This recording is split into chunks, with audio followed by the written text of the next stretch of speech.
আহলান ওয়া সাহলান বিকুম, সালামুন আলাইকুম। পৈতৃক সম্পত্তিতে নারীর অধিকার সমান নাকি কম?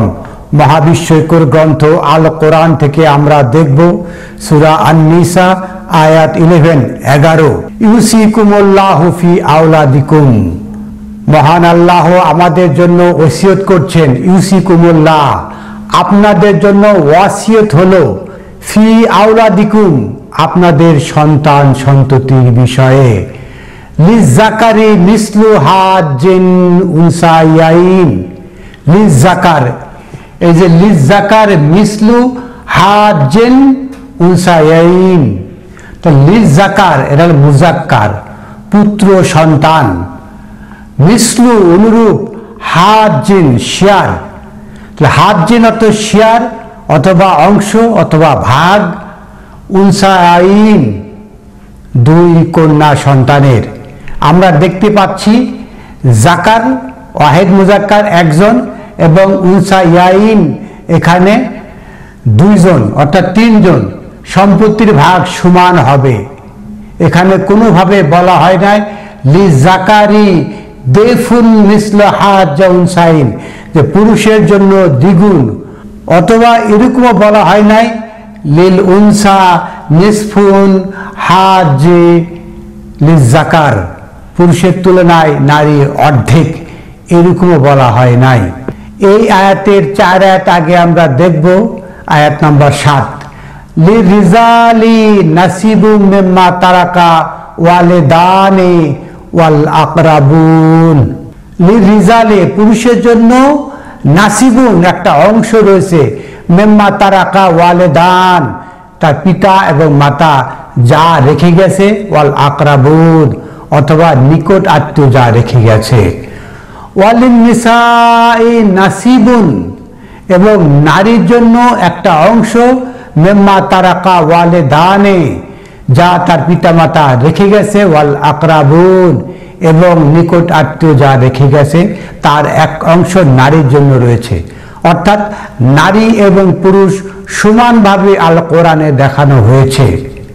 11 আয়াতে তাই দেখানো হচ্ছে, লিজাকারি পুত্র সন্তানের জন্য, মিসলু অনুরূপ, হাজ্জেন অংশ একটা শেয়ার, উনসায়াইন দুই কন্যার, অর্থাৎ দুই কন্যা, এক কন্যা পাবে 1/3, 1/3, আরেক কন্যা পাবে 1/3, 1/3, দুজনে মিলে হবে 2/3, 2/3। অন্যদিকে লিজাকারেন সে পাবে 1/3 অর্থাৎ 1/3। এটাই হলো সমবন্টন, নারী এবং পুরুষের সমবন্টন করা হয়েছে মহাবিশ্বকর গ্রন্থ আল কোরআনে সূরা আন-নিসা 11 নম্বর আয়াতে। এই আয়াতে মিসলু বলা হয়েছে, হাজ্জেন বলা হয়েছে। মিসলু হাজ, মিসলু মানে অনুরূপ এবং হাজ মানে অংশ। এখানে কাটায় কাটায় ভাগ করে করে বলা হয় নাই যে আমাকে এইভাবে একদম কাটায় কাটায় ভাগ করে দিতে হবে, এরকম নয়, অনুরূপ বলা হয়েছে। এই আয়াতে কোনোভাবেই দেফুন দ্বিগুণ অথবা নেসফাউ অর্ধেক এখানে নাই, এই শব্দটা নাই। অথচ আমরা কিভাবে যে পুরুষকে দ্বিগুণ একে বলি দেফুন আর নারীকে অর্ধেক নেসফুন করে থাকি। বিষয়টি আরো স্পষ্ট হয়ে আমরা সামনের দিকে এগিয়ে যাই। ফাইন কুন্না নেসা আন ফাওকা ইসনাতাইন ফালাহুন্না সুলুসা মা তারাকা।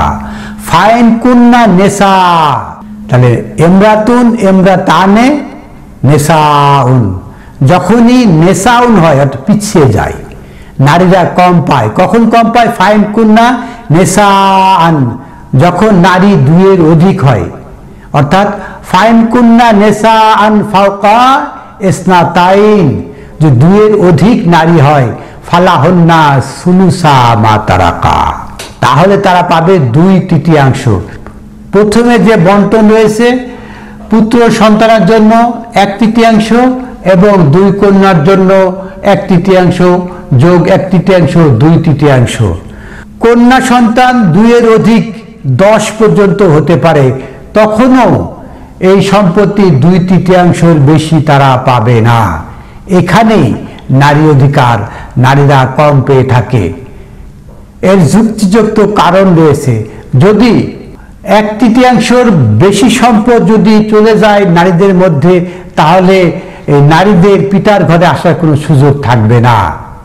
এখন যেভাবে বন্টন করা হয়, কারো যদি 6টা কন্যা থাকে তাহলে পুরুষের তুলনায় অর্ধেক অর্ধেক করে পায়, তাহলে পুরুষের চেয়েও তারা বেশি পেয়ে থাকে। অতএব এই যে পুত্র সন্তান, তার অস্তিত্ব টিকিয়ে রাখা কঠিন হবে। আমরা মহাবিশ্বকর গ্রন্থ আল কোরআন থেকে দেখলাম যে লিজাকারে মিসলু হাজ্জেন উনসায়াইন, এখানে সবাইকে সমভাবে বন্টন করা হয়েছে। তারপরে আমরা দেখি ওয়াইন কানাত ওয়াহিদাতান ফালাহা নিসফু, ওয়াইন কানা ওয়াহিদাতান, যদি নারী কন্যা যদি একজন হয়, ওয়াহিদাতান ফালাহা নিসফুন, তাহলে সে অর্ধেক সম্পত্তির মালিক। সান অর্ধেক সম্পত্তির মালিক, ডটার বা গার্ল অর্ধেক সম্পত্তির মালিক। অর্থাৎ এখানেও সমান সমান অধিকার রয়েছে। যদি আপনারা বলেন যে ওয়ান কানাত ওয়াহিদাতান ফালাহা নিসফুন, যদি শুধু কন্যা একজন হয় তাহলে সে অর্ধেক সম্পত্তির মালিক, এটাই কি? এখান তো রয়েছে লিজাকারেন, প্রথম কথা, তাহলে একজন পুত্র একজন কন্যা, তাহলে 2 ভাই বোন মিলে অর্ধেক অর্ধেক সম্পত্তির মালিক হবে। এখানে সান 1/2, গার্ল 1/2, সমান সমান 1 পুরা সম্পত্তি হয়ে যাবে। নারী ও পুরুষের অধিকার সমান না কম বেশি দেখার জন্য আমরা আরো এগিয়ে যাব। লি আবুয়াইহি লিকুল্লি ওয়াহিদিন মিনহুমা সুদুস মা তারাকা ইন কানা লাহু ওয়ালিদুন, যদি তাদের সন্তান থাকে একজন, সে যদি রেখে যায় অর্থাৎ মারা যায়, ওয়ালি আবুয়াইহি লিকুল্লি ওয়াহিদিন মিনহুমা সুদুস, তাহলে কি হবে? বাবা জীবিত রয়েছে, তাদের পুত্র সন্তান মারা গেছে, রেখে গেছে, তাহলে মাতার হবে সুদুস 1/6, পিতার হবে 1/6। এরা পরিষ্কার কথা। বাংলাদেশ সহ সারা দুনিয়ায় চালু রয়েছে, পিতা বেঁচে থাকতে পুত্র সন্তান কোনো সম্পত্তির মালিকানা হয় না। এভাবে বহু নাতি নাতনি দাদার বা নানার কোনো সম্পত্তির মালিকানা পায় না। কি নিষ্ঠুরতা, কি নির্মমতা! এখানে বলা হচ্ছে লি আবুয়াইহি, তাদের পিতা মাতা, লিকুল্লি ওয়াহিদেন, প্রত্যেকের জন্য, মিনহুমা, দুজনের জন্য রয়েছে সুদুস 1/6 সম্পত্তির মালিক। দুজনে 1/6 হলে 1/3 সম্পত্তির মালিক হবে। সন্তানে রেখে যাওয়া সম্পত্তির মালিক হবে পিতা মাতা। মিম্মা তারাকা ইন কানা লাহু ওয়ালিদুন, যদি রেখে যায় তাদের সন্তান, তার সন্তান সম্পত্তির মালিক হয়। এটা আবারও প্রমাণিত হলো। ফাইন কানা লাম ইয়াকুন লাহু ওয়ালিদুন, যদি এই পিতা মাতার কোনো সন্তান না থাকে, ওয়ারিসুহু আবাহু লি উম্মাতিন সুলুস, যে পিতা মাতা রয়েছে তাদের কোনো সন্তান নেই, তাহলে তার ওয়ারিস হবে ফা উম্মাতিহি সুলুস, তার মা হবে 1/3 সম্পত্তির মালিক। আমরা একটু আগে দেখলাম ওয়ালি আবুয়াইহি লিকুল্লি ওয়াহিদিন মিনহুমা সুদুস, যে পিতা এবং মাতা প্রত্যেকেই 1/6 সম্পত্তির মালিক হবে। অর্থাৎ মাতা এবং পিতা দুজনের সমান অধিকার রয়েছে। এখানে কোনোভাবেই পিতার অধিকার বেশি, মাতার অধিকার কম, এ কথা বলা হয় নাই। ওয়ালি আবুয়াইহি, পিতা মাতা, লিকুল্লি ওয়াহিদিন, প্রত্যেকের জন্য এক হিসাবে, মিনহুমা, তাদের দুজনের সুদুস 1/6, তাহলে মাতারও 1/6, পিতারও 1/6, কারো বেশি করা হয় না। মিম্মা তারাকা ইন কানা লাহু ওয়ালিদুন, যদি তাদের সন্তান মারা যায়, তারা যদি সম্পদ রেখে যায়।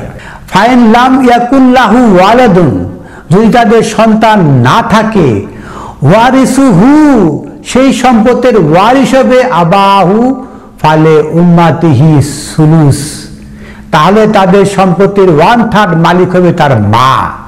কিভাবে পরিষ্কার করা হচ্ছে, কিভাবে নারীদেরকে, পিছিয়ে পড়া নারীদেরকে এগিয়ে নেওয়া হচ্ছে। ফাইন কানা লাহু এখুয়াতুন, যদি তার ভাই থাকে, ফালে উম্মাতিহি সুদুস, যে এক ভাই মারা গেছে, আরেক ভাই রয়েছে, তাহলে সেই ভাইটা তো সেই সম্পত্তির মালিক হবে। ফাইন কানা লাহু ইখওয়াতুন, তার যদি একটা ভাই থাকে ফালে উম্মাতে সুদুস, তাহলে তার মায়ের জন্য হবে কি 1/6, পিতার জন্য অনুরূপ 1/6 হবে। মিন বাদে ওয়াসিয়াতিন, ওসিয়ত ইউসা, ওসিয়ত আদায়ের পরে, বিহা তার থেকে, আউ দাইনেন অথবা ঋণ পরিশোধ করার পূর্বে। অর্থাৎ এখানে যে সম্পত্তির বন্টনের কথা বলা হলো সবই মিন বাদে ওয়াসিয়াতিন ইউসা বিহা, এখান থেকে ওসিয়তে সম্পত্তি দেওয়ার পরে, আউ দাইনেন অথবা ঋণ পরিশোধ করার পরে। আবা উকুম আবনা উকুম লা তাদরুনা আইয়ুকুম আকরাবালাকুম নাফআন। আবাউকুম আপনাদের পিতারা, আবনাউকুম আপনাদের সন্তানরা, লা তাদরুনা আইয়ুকুম আকরাবালাকুম নাফআন আপনারা জানেন না কে সবচেয়ে উপকারের ক্ষেত্রে নিকটবর্তী। মহান আল্লাহ আহকামুল হাকিমিন এমন একটা প্রশ্ন আমাদের জন্য নিক্ষেপ করে গেলেন যে পিতারা নিকটবর্তী না পুত্ররা নিকটবর্তী, সেইভাবে ওসিয়ত হবে, সেটাই পরিষ্কার করা হচ্ছে। ফারিদাতান মিনাল্লাহ, আল্লাহর পক্ষ থেকে ফরজ করা হলো। এখানে বেশিরভাগ ক্ষেত্রে নারীদের কথা বলা হয়েছে, তাই ফারিদাতা মুয়ান্নাস ব্যবহার করা হয়েছে। ফারিদাতান মিনাল্লাহি, এটা আল্লাহর পক্ষ থেকে ফারিদা ফরজ করা হয়েছে। ইন্নাল্লাহা কানা আলিমান হাকিমা, নিশ্চয় মহান আল্লাহ কানা তিনি থাকেন, আলিমান মহাজ্ঞানী, হাকিমান প্রজ্ঞাবান। এই যে সম্পত্তির বন্টননামা যেটা করা হলো, এটা অনেকের মনে প্রশ্ন আসতে পারে, তবে ইন্নাল্লাহা কানা আলিমান, আল্লাহ পরিজ্ঞাত, কার ভাগ্যে কি রাখবে সেটা তো আল্লাহই জানেন। হাকিমান, তিনি তো প্রজ্ঞাবান। তো আমরা মহাবিস্ময়কর গ্রন্থ আল কোরআন থেকে সম্পত্তির বন্টননামা দেখানোর চেষ্টা করলাম। এখানে কোনোভাবেই নারীর অধিকার খর্ব করা হয় নাই। এখানে যদি অনেক বোন থাকে সেক্ষেত্রে নারীরা কম পেয়ে থাকে, কারণ পিতার বাড়ি, বাপের বাড়ি, এটার একটা ঠিকানা রাখার জন্য। যদি নারীরাই সব নিয়ে যায় তাহলে কখনোই পিতার বাড়িতে নারীর খেতে আসতে পারবে না। এই জন্য এখানেই মাত্র পুত্র সন্তানের জন্য সামান্য কিছু প্রতিরক্ষা দেওয়া হয়েছে। তো আমরা মহাবিস্ময়কর গ্রন্থ আল কোরআন থেকে নারীর অধিকার সমান নাকি কম এটা বলার চেষ্টা করলাম। এই আলোচনা অবশ্যই আপনার জন্য নতুন একটা দিগন্তের উন্মোচন করবে। পূর্বের সংস্কার যদি মাথায় রাখেন তাহলে এই আলোচনা আপনারা বুঝতে পারবেন না। আপনি যদি আমাদের চ্যানেলে সাবস্ক্রাইবার না হয়ে থাকেন তবে অবশ্যই আমাদের চ্যানেলটিকে সাবস্ক্রাইব করুন, এই ভিডিওটাকে লাইক দিন এবং এই ভিডিওটা শেয়ার করে সারা দুনিয়ার মানুষের কাছে পৌঁছে দেন যে মহাবিস্ময়কর গ্রন্থ আল কোরআনে কখনোই নারীর অধিকার খর্ব করে নাই। আলহামদুলিল্লাহি রাব্বিল আলামিন।